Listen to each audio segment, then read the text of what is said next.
안녕하세요. 굿티처 아카데미 교사의 지정의 중에 의를 담당한 양선숙 목사입니다. 반갑습니다. 저는 하나님과 함께 살기라는 주제를 가지고 영성적인 부분을 우리가 삶 속에서 어떻게 누릴 수 있는지 그것에 대해서 함께 나눠보려고 준비했습니다. 먼저는 하나님의 임재 연습이라는 그 책입니다. 로렌스 형제가 지은 책인데 이 로렌스 형제는 니콜라 에르망이라는 본명이에요. 본명이 니콜라 에르망인데 프랑스 사람이고 까르멜 수도회에서 이 로렌스 형제라는 이름을 얻게 됩니다. 그때의 시대 상황은 1517년에 마틴 루터의 종교개혁으로 인해서 그동안의 그 카톨릭과 그리고 새로 등장한 개신교의 이 세력 간의 종교 갈등이 굉장히 심했습니다. 그래서 유럽에서 30년 전쟁이 일어나고 이 로렌스 형제가 그 30년 전쟁에 참전했다가 다리 부상을 입는데 이 다리 부상으로 인해서 죽을 때까지 굉장히 많은 고생을 합니다. 이 하나님의 임재 연습은 4차례의 그 대화와 그리고 15통의 편지를 엮은 그런 책인데요. 1690년도 중반에 출간해서 300년이 넘는 시간 동안 많은 그리스도인 독자들에게 사랑을 받고 있는 그런 책입니다. 자, 여러분들은 하나님의 임재를 언제 느끼시나요? 기도할 때, 예배드릴 때, 그럴 때 많이 느끼시죠? 그런데 이 로렌스 형제는 우리의 삶 가운데서 하나님의 임재를 느껴야 한다고 얘기를 하고 있고 그 임재를 느끼기 위해서 그는 굉장히 많은 노력을 하고 그리고 24시간 그가 죽을 때까지 하나님이 자신에게 임재하시고 동행하시는 삶에서의 그 임재를 많이 느꼈습니다. 아마 우리 선생님들도 그런 임재의 순간들을 느낄 텐데 정말 로렌스처럼 24시간 그렇게 하나님의 임재를 느끼는 그런 삶을 살면 정말 행복하겠죠. 로렌스 형제가 어떤 하나님의 임재를 우리 삶 가운데 이야기하고 있는지 한번 같이 살펴보도록 하겠습니다. 이 로렌스는 18살에 회심을 경험합니다. 그는요, 늦가을에 나뭇잎이 떨어지는 걸 보면서 겨울에 나무가 잎을 떨구는 그 현상을 보면서 이제 봄이 되면 몇 달 후가 되는 봄이 되면 짧은 시간 안에 또 다시 나뭇잎이 나고 꽃이 피고 열매를 맺히는 그 장면을 상상을 하게 됩니다. 그래서 그 속에서 하나님의 살아계심, 이 땅을 다스리는 하나님의 섭리와 그리고 하나님의 능력에 대해서 깊이 묵상하게 되고 그 순간을 통해서 하나님을 더 묵상하면서 그 앞으로 그의 삶이 하나님을 향하기로 그렇게 다짐하는 그런 시간들을 경험합니다. 그렇지만 이 로렌스 형제가 이렇게 하나님을 회심의 경험이 있다고 해서 그의 삶이 늘 성공했냐? 그건 아닙니다. 순간순간 죄도 많이 지었고요. 또 하나는 모든 걸 정말 스스로가 그렇게 말해요. 모든 걸 다 엉망으로 만드는 나는 심각한 얼치기야. 이렇게 말할 정도로 매사에 사회생활에 있어서 실수투성인 그였습니다. 로렌스는요, 50세가 되면서 내가 수도원에 들어가야겠다. 수도원에 들어가면 나 이 부족하고 나의 실수 많은 나의 삶이 하나님의 은혜로 채워질 수 있겠지. 그런 희망과 그리고 하나님을 사랑하지만 하나님 뜻대로 살지 못하는 자신의 모습을 보면서 수도사가 되기로 결심을 합니다. 그래서 그는 맨발의 까르멜 수도에 들어가는데 거기서 그가 맡은 일은 주방, 설거지하고 밥하고 그리고 청소하는 그런 허드렛 일, 가장 낮은 자리에 위치해서 일을 하게 됩니다. 로렌스는 처음에 그 일들을 기쁨으로 했던 건 아니에요. 정말 하기 싫었지만 자기랑 맞지 않았지만 그 일을 통해서 내가 하나님의 뜻대로 순종하는 것을 배워간다고 하면서 자신을 죽여가면서 일을 하죠. 그러다가 어느 날 하나님이 자신과 함께하는 그 순간을 느끼는 거예요. 그리고 그것이 자기뿐만이 아니고 모든 사람들, 모든 수도사에게 다 일어나는 일이기 때문에 대수롭지 않게 생각합니다. 하지만 로렌스의 삶이 변하는 거예요. 뭐 불평이 있고 뭐 여러 가지 모습에서 그 삶 속에서 예수 그리스도의 삶이 드러나는 걸 보면서 로렌스 자신보다 주위에 있는 수도사들이 로렌스에게 무슨 특별한 일이 일어난 것을 감지하게 됩니다. 결국 로렌스도 내게 일어난 일이 하나님의 임재가 누구나 겪는 것은 아니구나, 경험하는 것은 아니구나 그런 생각을 하게 되고요. 그는 로렌스는 모든 삶에서 이제 하나님을 생각하는 그런 삶을 살게 됩니다. 그는 이런 말을 합니다. 시간이 흐르면서 그는 자신이 행하는 모든 일과 자신에게 일어나는 모든 일 속에서 하나님을 보는 법을 터득했다. 이런 고백을 하게 됩니다. 먼저 이렇게 로렌스처럼 자신의 모든 삶에서 하나님을 보는 그 방법을 터득하기 위해서는 로렌스는 이렇게 말합니다. 오직 나는 하나님만 사랑할 거야. 나 하나님께만 내가 집중할 거야. 라는 결단이 필요하다고 그렇게 말합니다. 그런 결단이 없으면 내가 세상 가운데 어떻게 사는지 자신을 구별해낼 수 없기 때문입니다. 로렌스는요. 또 하나 하나님의 임재를 우리가 의식하라 그렇게 말하고 있습니다. 하나님의 이름을 부를 때 그리고 그분을 기억할 때 그리고 지금 이 순간 하나님은 나와 함께 하셔. 그냥 말로만이 아니고 기도만이 아니고 생각으로 멈추는 게 아니고 내가 하나님의 이름을 부를 때 그분이 나와 지금 함께 하셔. 내가 찬양을 할 때 그분은 지금 나와 함께 계셔. 라는 의식을 할 때 하나님의 임재가 더욱더 분명해지고 유지가 될 수 있다고 그는 말합니다. 그리고 로렌스는 우리에게 정말 로렌스가 하나님의 임재, 하나님과 동행하는 것은 그 방법은 너무너무 간단해요. 하나님과 끊임없이 대화하라는 거예요. 우리 삶 속에서 옆에 사람이 있는 것처럼 하나님과 대화하는 거예요. 그래서 하나님 제가 오늘 아침에 눈을 떴는데 너무 감사해요. 하나님 제가 오늘 무슨 일이 있을 것 같아요. 하나님 제가 청소를 하는데 이 청소는 너무너무 힘들어요. 하나님 제 마음속에 불평이 일어나요. 짜증이 일어나요. 이런 하나하나의 모든 것들을 하나님과 대화하는 훈련이 바로 하나님의 임재를 경험할 수 있다라고 이야기합니다. 그는 모든 일에서 하나님과 더불어 살아가려면 언어 생활에 있어서 솔직하려고 노력하라고 합니다. 사람에게나 하나님에게나 언어 생활에서 솔직하고 분명하게 자신의 뜻을 드러내는 연습이 하나님과 끊임없이 대화할 수 있는 좋은 방법이라고 말하고 있습니다. 그리고 로렌스는 어디에 있든 주님을 그리워하라. 이게 하나님의 임재를 경험할 수 있는 방법이라고 이야기합니다.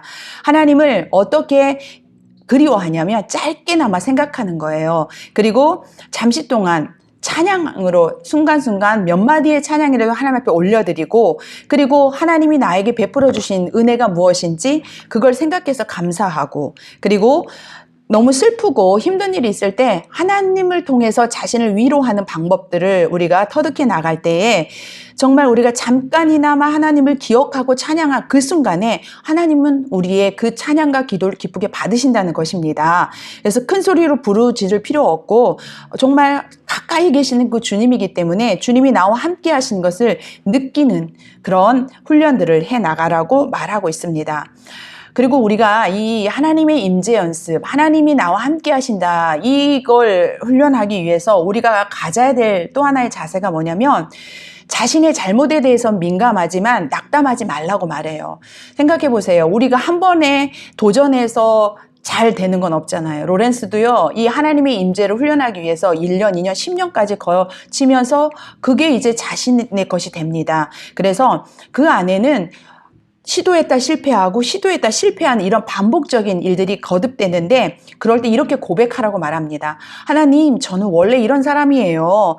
하나님, 그러니 하나님께서 저를 혼자 그냥 내버려 두시면 저는 매번 실수할 수밖에 없습니다. 하나님, 저를 도와주세요 하고 자신의 실수 때문에 나는 나 자신을 책망하고 그 상태에 머물지 말라 이렇게 이야기합니다. 정말 이렇게 할 때 회복이 빨라지는 것입니다. 또한 하나님의 임재를 연습하고 유지하려면 우리에도 하루에 너무 많은 생각들이 흩어지잖아요. 그럴 때 의지적으로 흩어진 생각들을 다시 주님 앞에 모으는 거예요. 세상을 생각하고 또 통장의 잔고를 걱정하고 우리 아이들의 어떤 유치원, 학교에서의 생활 이런 생각으로 그 생각을 하지 말라는 건 아니지만 우리가 하나님 앞에 집중하러 나가야 되는데 그런 자잘한 생각들이 하나님을 집중하는 데 방해하기 때문에 그래서 우리는 흩어진 생각들을 다시 모으는 연습 그리고 또한 염려와 근심은 하나님의 임재를 경험하지 못하게 해요. 내가 나에게 오신 그 주님을 유지하지 못하게 해요. 그래서 염려와 불안을 끊어내는 연습을 한다면 우리는 하나님의 임재를 경험할 수 있는 그런 사람이 될 수 있다고 말합니다. 로렌스의 하나님의 임재 연습은요, 굉장히 단순합니다. 하나님을 기억하고 생각하고 삶 속에서 같이 대화하라는 거예요. 내가 가정에서 일을 할 때나 회사에서 일을 할 때나 공부할 때나 어느 순간에든 하나님이 나와 함께 하셔 이 임재 의식을 가질 때 하나님은 그 즉시 시간과 공간을 초월해서 우리에게 임하신다는 것입니다. 그러므로 이것은 반복되는 연습이에요. 하나님의 임재는 어떤 뜨거운 성령이 예를 들어서 부르짖어 기도하고 이럴 때만 임재하시는 게 아니고 우리의 삶 속에서 작은 연습들이 쌓여서 우리의 삶의 습관이 되어질 때 하나님과 24시간 동행하는 그런 삶을 살 수 있다는 것입니다. 그래서 저는 이 하나님과 함께 살기라는 이 주제를 우리 선생님들하고 나눌 때 이 하나님의 임재 연습 이 책을 통해서 같이 나누고 싶었고요. 굉장히 단순하지만 이걸 실천할 때 우리의 삶의 영성이 굉장히 깊어지는 그런 은혜가 있을 것입니다. 너무 내용이 좀 깊지만 짧아서 제가 더불어서 우리 선생님들과 또 나누고 싶은 책 한 권이 있어서 함께 하고자 합니다. 두 번째 책은 탕자의 귀향이라는 책이에요. 헨리 나우엔이 지었는데요. 이 헨리 나우엔은 1996년도에 돌아가셨어요. 네덜란드 출생이신데 이 헨리 나우엔과 우리가 어느 텀에서는 동시대를 살게 됐는데 저는 그것도 굉장히 기쁩니다. 어떤 유명하고 영적 지도자, 우리를 이끌 수 있는 그런 사람들과 동시대를 산다는 거는 굉장히 축복이라는 생각을 하거든요. 그는요, 카톨릭 신부님이세요. 그리고 그는 노트르담 대학교와 그리고 예일 대학교, 하버드 대학교에서 신학부 교수로 일을 하셨고요. 그리고 이분이 이렇게 오랫동안 정말 세계를 누비면서 또 나가서 강연도 하시고요. 또 중앙 아메리카의 그 인종 차별의 현장에 가셔서 그가 정말 그들의 삶과 인권을 위해 노력을 하는데 그렇게 세계를 위해서 그리고 엘리트들을 키워내는 일을 하다가 데이 브레이크 공동체라는 지적 장애인 공동체를 마지막 죽기까지 10년간의 사이에 여기서 마지막 사역을 합니다. 대단하지 않습니까? 그는 정말 자기 스스로도 엘리트였지만 많은 사람들을 그렇게 지적인 걸 가리키는 자리에 있다가 결국은 지적으로 정말 어린아이의 수준에 머무는 삶으로 그들을 섬기는 일로 마감을 하게 됩니다. 내용을 좀 살펴보도록 하겠습니다. 헨리 나우엔이요, 이 지적 장애인 공동체에 처음에 들어갔을 때 그림 포스터 한 장을 봅니다. 그 그림이 뭐냐면 렘브란트의 돌아온 탕자라는 그 작품을 보게 되는데 이 작품을 보면서 완전히 매료돼요. 여러분도 아마 이 돌아온 탕자라는 이 그림 보신 적 있으실 것 같아요. 저도 이 그림을 봤는데 저도 너무 좋은 거예요. 이 그림을 보고 나서 정말 저의 가장 좋아하는 그런 작품이 됐고 렘브란트 작가를 좋아하게 됐어요. 이 렘브란트는 빛과 어둠의 그런 마술사라는 호칭을 갖고 있는데 이 돌아온 탕자를 통해서 이거는 누가복음 15장에 나오는 돌아온 탕자의 내용을 렘브란트가 깊게 영성 있게 그가 노년에 정말 그의 삶과 그의 신앙과 이걸 다 녹여내서 그린 그림입니다. 이 헨리 나우엔이요. 이 17세기의 그 화가의 작품을 보고 그 안에 주인공들도 1세기의 성경 말씀이잖아요. 20세기를 살아가는 그 학자가 자신의 삶에 그 하나님의 말씀이 다 들어오는 거예요. 그 영성으로 이야기하는, 그래서 그리스도인이 우리가 어떤 방향으로 나가야 할지에 대해서 같이 고민하는 내용을 선생님들과 함께 나눠보고 싶습니다. 그림을 좀 찬찬히 보는 게 의미가 있을 것 같아요. 이 렘브란트의 이 돌아온 탕자의 주인공 3명입니다. 물론 아버지, 그리고 우리가 잘 아는 작은 아들, 그 다음에 큰 아들 3명인데 여러분 여기 한번 보시면 이 아버지의 눈을 보세요. 아버지의 눈이요, 보이지 않는 눈이에요. 어떤 해설가들, 작가들은 이렇게 말해요. 자식들을 향해서 뜨거운 눈물을 흘리느라 그 눈물의 기도로 인해서 눈이 다 짓물렀다라고 표현도 하고 눈이 멀었다 이런 표현도 합니다. 이 눈이 하나님의 사랑을 표현하는 그런 비록 내 눈앞에 있는 건 보이지 않지만 저 멀리 영적인 것까지 볼 수 있는 그런 눈을 말한다고 합니다. 자, 이제 정말 이 돌아온 탕자의 하이라이트가 뭐냐면 이 아버지의 손이에요. 여러분 아버지의 손을 좀 자세히 보세요. 왼손은 어떤 손이에요? 아버지 진짜 거칠고 힘 있는 손이에요. 그리고 오른손은 부드러운 여성의 손이에요. 그래서 이거 뒤에 가서 제가 설명을 할 건데 이런 특색이 있다라는 것을 보시고요. 이제는 네, 아들에게 초점을 맞추겠습니다. 작은 아들을 보면은 렘브란트, 그러니까 이 돌아온 탕자를 화가들이 많이 그렸는데요. 이렇게 렘브란트가 그린 것처럼 작은 아들의 머리를 그 까까머리, 민머리로 그린 사람들이 거의 없어요. 근데 이 민머리를 잘 주시해 주시고요. 그리고 이 작은 아들의 발을 보세요. 당시에 신발은요, 지위를 상징해요. 종이나 노예들은 신발을 신지 않았는데 이 아들이 신발을 신긴 신었는데 신발이 다 벗겨지고 그리고 다 이렇게 찢어진 그런 신발. 아들은 아들인데 그의 삶을 보여주는 그런 맨발에 또 찢겨진 그 신발을 우리는 볼 수 있습니다. 또 우리가 주의 깊게 보는 것이 잘 보이시겠나 모르겠는데 이 부분이요, 검이에요. 단검인데 이 작은 아들이요, 모든 걸 다 잃어버리잖아요. 그쵸? 다 써버리잖아요. 그런데 이 검 하나는 허리춤에 차고 있는 거예요. 이게 무슨 의미냐면은 이 검은 바로 지위를 상징합니다. 나는 종이 아니에요. 나는 누군가의 아들이에요. 하면서 이 아들이요, 끝까지 지키는 거, 바로 검입니다. 네. 이것도 이제 이따가 해설을 하겠습니다. 자, 여기 보시면 이제 큰아들이 나와요. 큰아들의 모습은 아주 곧죠. 아주 근엄하고 어디 하나 바늘도 들어갈 것 같지 않은 그런 경직된 그런 모습이 있는데 그의 얼굴에 빛이 비춰지고요. 렘브란트는 빛을 비춰줄 때 어떤 의미가 있다고 했는데 아버지와 둘째 아들의 작은 아들의 등으로 그 빛이 내려왔었고요. 또 한 군데 비춰진 빛이 바로 큰아들의 얼굴입니다. 그런데 그의 눈은 아버지의 눈과는 달라요. 아주 무섭고 그런 눈을 갖고 있죠. 동생에 대해서, 아버지에 대해서 이해하지 못하고 받아들이지 못하는 그런 모습입니다. 그도 아버지와 같이 붉은 외투를 입었지만 이 외투는 정말 직선으로 표시가 되어서 그의 굳은 마음을 표현합니다. 그리고 아버지는 그에 반해서 붉은 외투를 입었는데 곡선으로 표현됩니다. 하나님이 모든 걸 품어내시는 그런 의미가 있습니다. 이제 헬린 아우에는 어떻게 이 누가복음 15장의 이 말씀을 누구부터 접근하냐면 작은 아들부터 포커스를 맞춰서 접근합니다. 우리 함께 작은 아들을 살펴보도록 하겠습니다. 이 아들을 이제 집을 나서다, 이런 소주제로 보겠습니다. 작은 아들이 아버지에게 말하죠. 아버지 재산 중에 내게 돌아올 분깃을 내게 주옵소서라고 말합니다. 그런데 이 말은요, 지금도 살아계신 아버지한테 나에게 줄 재산 주세요, 이렇게 말하는 것은 불효자식이나 하는 얘기예요.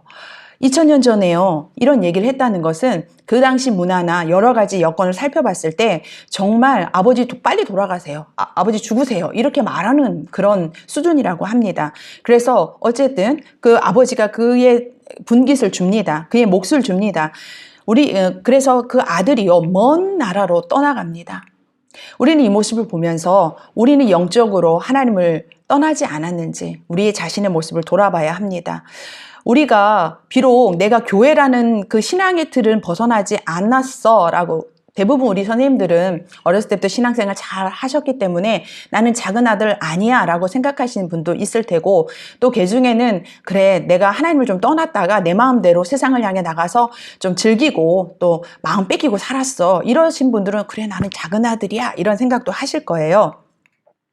그런데 이제 우리의 존재 자체가 하나님의 소유이고, 그리고 하나님이 우리를 끌어안고 영원히 지키신다, 이것을 부인하는 것, 이것을 밀쳐내고 싶은 것, 이게 우리의 영적으로 하나님을 부인하고 부정한다라는 그런 뜻입니다. 그런 의미에서 보면 누구나 다 우리는 작은 아들이 될 것 같아요. 부인할 수가 없을 것 같아요. 아무리 내가 하나님 안에서 신앙생활 한다 하더라도 내가 하나님에게서 떠나가고 싶고 내가 하나님의 이 부담감을 버리고 싶은 적이 우리는 아마 누구나 다 있을 것 같습니다. 그런 의미에서 우리는 모두 다 작은 아들과 같이 하나님의 품을 떠났던 자들이었다는 생각을 합니다. 이 아들은요, 아버지가 늘 나의 사랑하는 아들아 이렇게 아이야 아들아라고도 안 하고요. 이거를 헬라어로 봤을 때는 아들, 성인의 아들이 아니고요. 테크논이라는 아가야 할 때 그런 단어를 써요. 그래서 사랑하는 아이라고 불러주시는 목소리를 잊어버리면 주님의 아버지의 그 목소리를 잊어버리고 안 듣다 보면 들려오는 우리에게 내면의 소리들이 있습니다. 야, 네가 정말 괜찮은 사람인 거 한번 보여줘야지. 너는 네 친구들보다 좀 더 나은 삶을 살아야 되지 않겠어? 그러니까 너 좀 더 강한 사람이 돼. 그러려면 공부하는데 신앙은 뒤처져 놓고 너 거기에 한번 올인해야 되지 않겠어? 이런 얘기들이 들려온다는 거예요. 그래서 우리는 그 소리에 휩쓸려서 성공과 인기와 권력을 성취하여서 사랑받을 만한 존재임을 증명하라는 세상의 음성을 따라 살아가게 됩니다. 거기에 딸려가게 된다는 거예요. 하나님의 사랑하는 아이야, 너는 내 아이야 라는 이 음성을 자꾸 멀리 듣다 보면 어느새 세상에서 들려오는 소리에 따라서 우리가 영적인 가출을 시도하는 삶을 살게 된다는 것입니다. 그래서 결국 우리는 정신적으로 세상을 탐닉하죠. 거기서 즐깁니다. 그리고 사람들의 인정과 인기를 찾아서 먼 나라로 우리도 떠나가는 경우가 있습니다. 하지만 이 작은 아들은 우리가 모두 다 알고 있듯이 모든 걸 다 탕진하고 거기서 큰 기쁨을 누릴 수 없음을 알고 난 다음부터 집으로 돌아오게 됩니다. 작은 아들이요, 다시 집으로 돌아올 수 있었던 그거는 원동력은 가장 기초적인 단초는 뭐냐면 아들이라는 신분을 잃지 않았다는 거예요. 여러분, 아까 그림에서 봤을 때 작은 아들이 단검을 옆에 차고 있었잖아요. 그거는 나는 아들이야, 나는 종이, 내가 비록 몰골은 어떤 노예보다 더 못하지만 나는 아들이야, 나는 하나님의 아들이야. 그렇게 그 마음 하나가 내 아버지 집으로 돌아가야겠어요 라는 이 마음을 갖게 한다는 것입니다. 여러분 안에 하나님 아들로서 그 자부심이 있으십니까? 그거 놓치지 않고 계십니까? 그렇다면 우리는 어느 곳에 있든지 다시 하나님 앞에 돌아올 수 있는 우리는 그 씨앗을 갖고 있는 것입니다. 유다와 그리고 베드로가 똑같이 예수님을 배신하죠. 그렇지만 둘 다 길을 잃어버려요. 하지만 자신이 하나님의 자녀라는 사실을 놓쳐버린 유다는요, 목을 매고요. 그리고 반면에 베드로는요, 비록 그 절망의 수렁에 빠지지만은 눈물을 줄줄 흘리면서 돌아오게 됩니다. 똑같은 갈림길에 있지만은 내가 누구인가, 그 나는 하나님의 아들이라는 돌아가야 된다는 그 마음이 있다면 우리는 다른 선택을 할 수 있게 되는 것입니다. 집으로 우리가 결단하고 아들이요 집에 돌아오는 게 길이 상당히 멀었을 것 같아요. 걸어서 왔으니까. 그러면서 많은 생각을 했겠죠. 나는 정말 죄인이야 하면서 자기의 죄책감에 사로잡혔을 것이고요. 그러면서도 아버지가 정말 나를 아들로 혹시라도 받아주실까? 아니면 날 종으로 써주실까? 이런 미래에 대한 기대감과 우리는 그 속에서 싸우는 거예요. 그래서 이 속에서 포기할 수 있다는 거예요. 나의 죄를 너무 크게 보니까. 하지만 우리가 기억해야 할 것은 하나님은 우리를 용서하시는 분이라는 것을 반드시 기억해야 합니다. 작은 아들의 머리가요, 이렇게 민머리였잖아요. 근데 작가는 그걸 의도하지 않았다 하더라도 헨리 나우에는 그 머리를 이렇게 해석을 합니다. 다시 태어난 갓난아기의 머리가 같다라는 거예요. 우리가 주님 앞에 주님 품에 안길 때에는 어린아이처럼, 거듭난 어린아이처럼 온유하고 순전한 모습으로 주님 품에 안겨야 한다라는 것입니다. 여러분, 우리 선생님들 작은 아들의 모습을 보면서 그래, 나는 작은 아들의 모습이 있어 라고 생각하시는 분도 계실 텐데, 예전에 많은 설교가들이 작은 아들의 포커스를 맞춰서 설교를 했습니다. 하지만 요즘은 그 큰아들에 대한 설교도 이제 포커스가 돌아가긴 합니다. 우리 이제 큰아들도요, 큰아들이 집을 나갔던가요? 아니요, 절대 나가지 않았어요. 큰아들은요, 그렇지만 집을 나가지 않은 이 큰아들을 헨리 나우에는 집을 나갔다, 작은 아들도 집을 나갔다 이렇게 시작을 하거든요. 그래서 이 큰아들은 집을 떠나서 방황한 건 아니에요. 그는 항상 아버지와 함께 있었어요. 아버지를 섬겼어요. 그래서 그가 정말 효자로서 삶을 살았어요. 그런데 그가 순종과 행했던 효도는요, 오히려 그 삶의 짐이 되어 버렸다는 거예요. 그가 섬겼던 모든 섬김은 종살이로 변질되었어요. 결코 자유하지 못했어요. 아버지와 함께 있으면서도 자유를 누리지 못하고 정말 종처럼 그렇게 짐을 갖고 살았던 겁니다. 바르고 착한 사람들의 분노가 있어요. 자, 이른바 우리는 성도예요. 우리 성도라고 하는 우리 안에도 우리도 이렇게 바르고 착한 삶을 살아가면서 차마 하나님의 말씀을 거역하지 못하면서 교회 안에서 신앙인들 보면서 서로가 서로에게 정죄하는 거예요. 아, 저 집사님 왜 저래? 아, 저 애는 왜 저래? 저 권사님 왜 저래? 저 목사님 왜 저래? 하면서 판단하고 정죄하는 편견이 우리 안에 너무 많다라는 거예요. 바로 집을 나가지 않고 이 교회 안에서 정말 신앙생활 잘 하고 있었지만 우리 안에는 용납하지 못하는 그 나는 잘하고 있기 때문에 작은 아들을 향해서 큰 아들이 정말 냉철하게 했던 그 칼날 같은 판단과 정죄함이 우리 안에도 있지 않은지 우리는 생각해 봐야 합니다. 불평을 쏟아내는 나의 모습을 우리는 돌아봐야 합니다. 나 열심히 노력했어. 나 최선을 다했다고. 그런데 나는 아무 대가 받지 못했잖아. 내가 아무리 노력해도 칭찬받는 건 다른 사람이야. 왜 세상이 이래야 돼? 하면서 불평하고 있는 모습이 바로 나의 모습은 아닌지 우리는 생각해야 합니다. 치명적인 분노가 내 안에 있을 수 있습니다. 순종적이고 또 성실하고 법을 잘 지키며 열심히 일하고 자기희생적인 정말 하나님께서 준 좋은 달란트, 이 자질을 갖고 있는데 우리 안에 관리하지 못한 원망과 불평과 이 단단함이 이게 결합이 되어서요. 정말 우리는 치명적인 분노를 안고 사는 사람이 되기도 합니다. 그런데요, 이 아들도 집으로 돌아오게 됩니다. 성경에서는요, 이 아들이 집 안으로 잔치자리에 들어왔는지 안 왔는지 표현하지 않아요. 하지만 헨리 나우에는 그가 집으로 돌아왔다. 작은 아들처럼 집으로 돌아왔다. 그런 시각으로 바라보고 있습니다. 아버지는요, 큰 아들에게도 동일한 무조건적인 사랑을 베풀어요. 아들이 저 멀리에서 뛰어오는 것을 보고 작은 아들 맨발로 뛰어나갔던 아버지가요, 이제는 큰아들이 왔을 때 집 안에선 잔치가 벌어져서 굉장한 소리가 많이 났을 거예요. 그럼에도 하인을 통해서 그 아들이 들어오는 그걸 들으면서 바로 또 큰아들을 맞으러 달려나가는 아버지인 거예요. 큰아들은요, 아버지가 편애한다고 생각해요. 하지만 아버지는 누구에게도 편애하지 않습니다. 무조건적인 사랑을 베푸는 거예요. 이럴 때 우리가 어떻게 하면 집으로 돌아올 수 있느냐? 큰아들 마음속에 있는 경쟁의식을 버려야 합니다. 아버지는요, 두 아들을 비교하지 않습니다. 각각 걸어온 삶의 자리가 여정이 다르고요. 각각 갖고 있는 달란트가 다르기 때문에 아버지는 늘 공평하게 대하고 있었어요. 자, 불평하고 비교하며 원망하는 데서 벗어나서 이제 꺼리낌 없이 사랑을 받고 사랑을 주는 그런 자아로 돌아오는 우리가 되어야 합니다. 내 안에 누군가 믿음의 형제를 향해서 그게 꼭 신앙적인 것이 아니다 하더라도 삶의 어떤 누리고 사는 모든 것들을 향해서 경쟁의식을 갖고 있다면 우리는 쉽게 집으로 돌아올 수 없습니다. 우리의 경쟁의식을 떨쳐버릴 때 우리는 집 안으로 같이 그 잔치에 참여할 수 있는 것입니다. 그렇다면 집으로 돌아오는 지름길이 있습니다. 내가 길을 잃어버렸다는 걸 인정해야 돼요. 내가 큰아들이구나, 이걸 인정해야 돼요.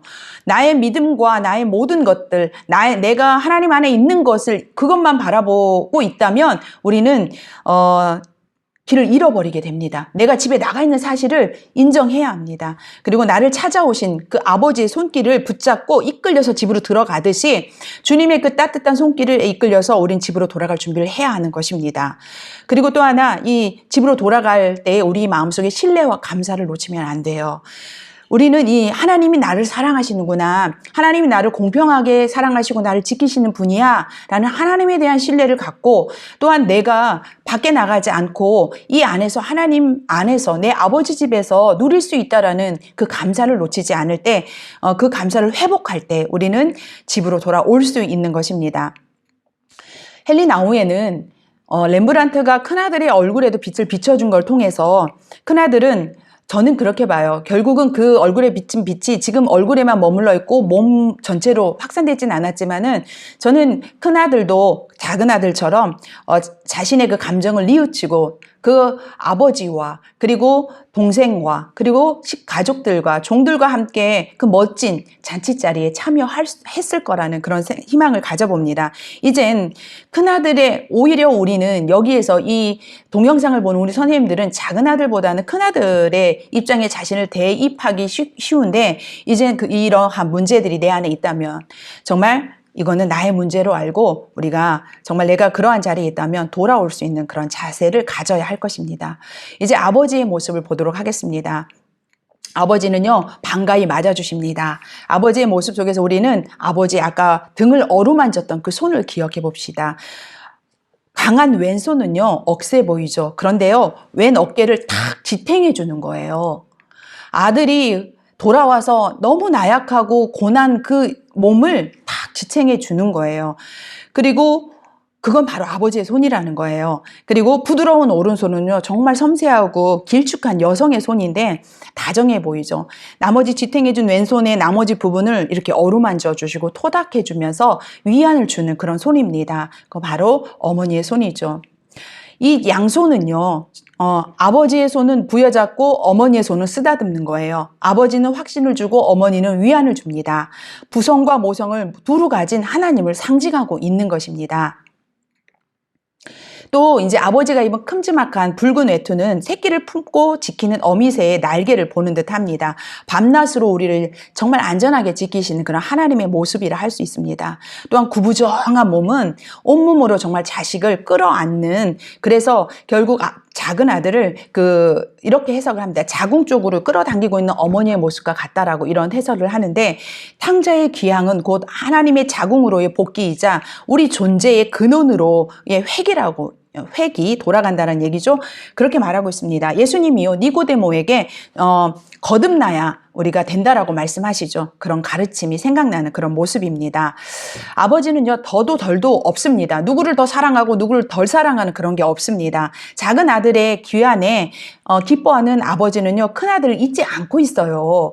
너무 행복한 나머지 먼저 잔치를 시작했지만 큰 아들이 도착했다는 소식을 듣고 정말 밖으로 막 뛰어나가서 큰아들의 소매뿌리를 끌고 그리고 함께 잔치차례에 참여할 것을 권합니다.